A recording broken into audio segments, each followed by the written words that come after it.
Hello and welcome to the Business Interview. I'm Markus Karlsson. Where are we going to get our energy from in the future? It's one of the most fundamental questions facing the global economy today. The future of the nuclear industry is in doubt after the Fukushima disaster in Japan last year. Coal and oil are also under scrutiny because of high greenhouse gas emissions. In the United States, for one, the Obama administration wants to limit carbon emissions from American power plants. That proposal is seen to put a lid on the construction of new coal power plants. Let's speak to the woman behind that policy, Lisa Jackson. She's the head of the U.S. Environmental Protection Agency, and she joins us from a conference at the OECD headquarters here in Paris. Welcome to the program, Administrator Jackson. Thank you for having me. Now, why are you taking this action at this stage to limit greenhouse gas emissions from American power plants? Well, first off, because it's the law in the United States. When the Obama administration declared that greenhouse gases are a threat to human health and welfare, by law, under our Clean Air Act, we are required to then limit emissions of greenhouse gases. We've already put in place and are in the practice of finalizing regulations to limit greenhouse gas emissions and improve fuel economy of cars and heavy trucks. And so the power plant rules are the next step. Power plants are, in many parts of the country, the largest source of greenhouse gas emissions. You're under fire, though, from Republicans who say that this proposal will add a burden to business. At the same time, the credit ratings agency Fitch says that it could lead to higher electricity costs in the longer term, at least. What do you say to that criticism? Well, I would point them to the economic analysis that we did and put out. This is a proposed rule. Under our laws, it now goes out for public comment, and I would encourage them to review the economic analysis. A couple of things. First, this rule comes at an opportune time. The President Obama has called for an all-of-the-above energy strategy, meaning that there is certainly an opportunity to take advantage of our natural resources. That includes oil, it includes gas, it includes coal, but it also means that we need to put a path forward for coal. If coal is to compete with much lower forms, less carbon polluting forms of energy, it needs a path forward. So the proposed rule actually talks about a potential path forward. It sets a limit for carbon emissions from utilities and also provides an alternative pathway, particularly for coal, that allows averaging over 30 years with the use of carbon capture and sequestration technology in order to see and envision a future for coal over the longer term. So sorry. No, I was just going to ask you, is this the nail in the coffin for the coal power industry, though? It's certainly not meant to be. It's meant to be the answer to a path forward for those who want to invest in coal. Keep in mind that right now in the United States, few, if any, investments are being made in new coal-fired generation. There are a couple of reasons for that. First is the natural gas boomlet that is happening not only in the United States, which is changing the pricing and in the marketplace. So when you look at that economic analysis, you find that this proposal has little cost to it because right now, because of economic forces about the price of natural gas and others, as well as a decrease in demand, there isn't much investment happening in coal. So it is an opportune time to take advantage of giving a path forward on energy that is, in general, less carbon polluting. Now, the United States, you've been criticized before for not doing enough about climate change. Is that changing now, then, in your view? Well, you know, I have said all along that, and the president says that we can't wait to invest in the technologies of the future. He continues to believe that clean energy and the green economy is a tremendous opportunity for America, for American innovation, for American workers, for growing our economy in that space.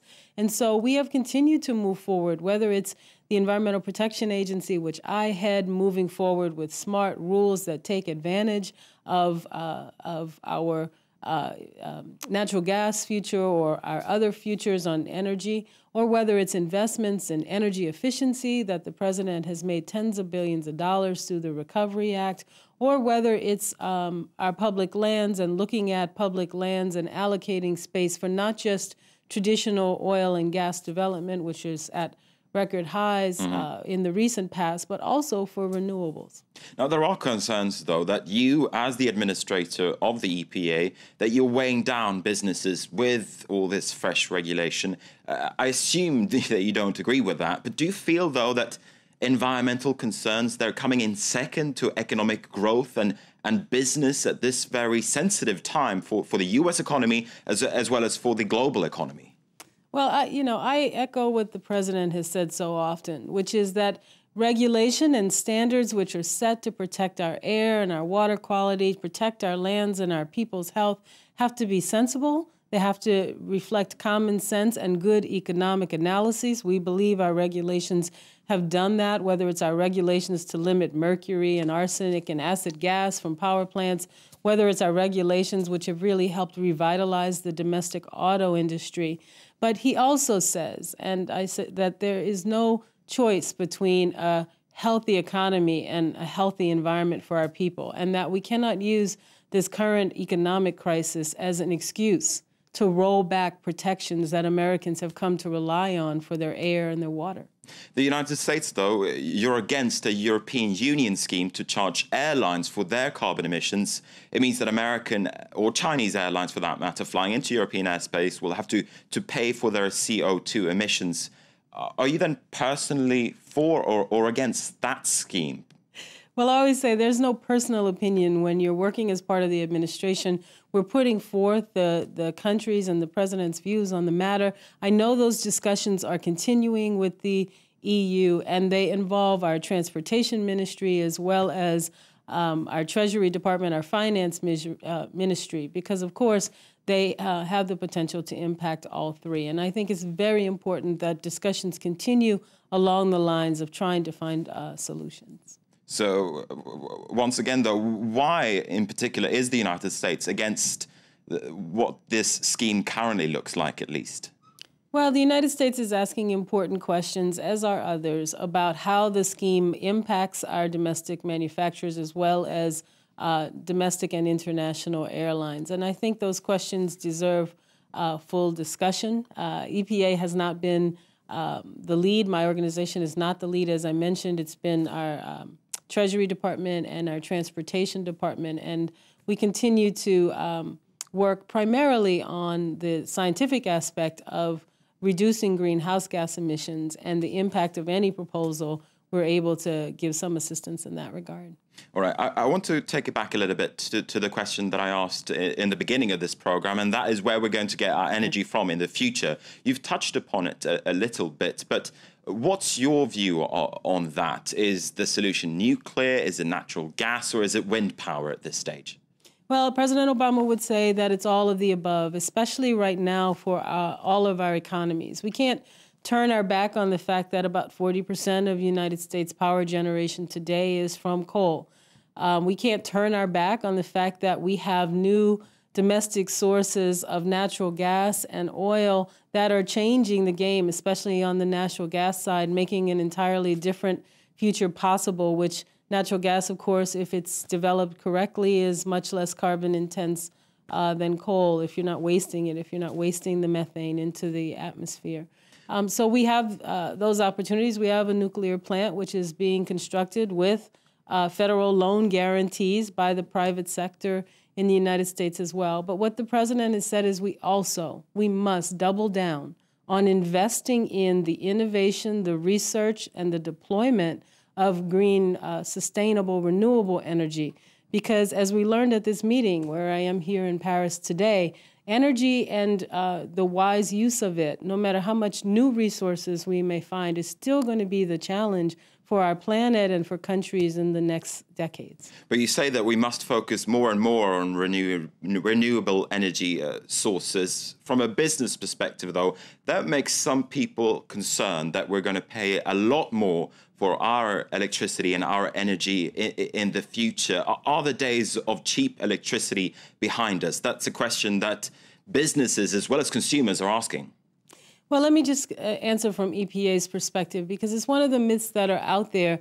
You know, when we look at our economic analysis for the rules we've put in place, I mentioned the carbon rules that we just proposed. They're not final yet. Are very, very inexpensive. They're almost free because they capture a trend in the marketplace where we see the marketplace already saying it's actually economical for us to look at natural gas as a source of baseload generation. And that's happening on its own. And there's nothing wrong with regulations that reflect an economic reality, which certainly EPA or no one has anything to do with how much natural gas is now available and in the ground. But when so it you doesn't look at, seem as if, sorry for interrupting you there, though, but we're running out of time. So I just want to make sure that we answer this question. Will the price of electricity go up in the future? Are you certain that there won't be a spike, so to speak?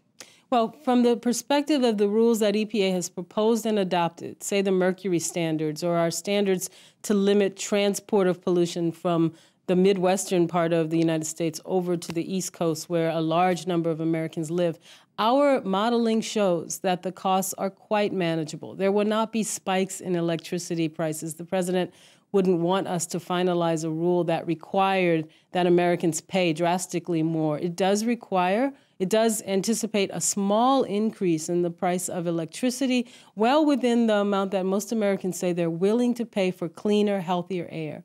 Americans also understand that the quality of the air has a tremendous impact on the health of their families and the amount of money they spend to keep their families healthy. Lisa Jackson, the administrator of the Environmental Protection Agency, thanks very much indeed for taking the time to speak to us. It's been a pleasure to have you on this show. And with that, we're going to wrap up the program as well. Thanks for watching France 24.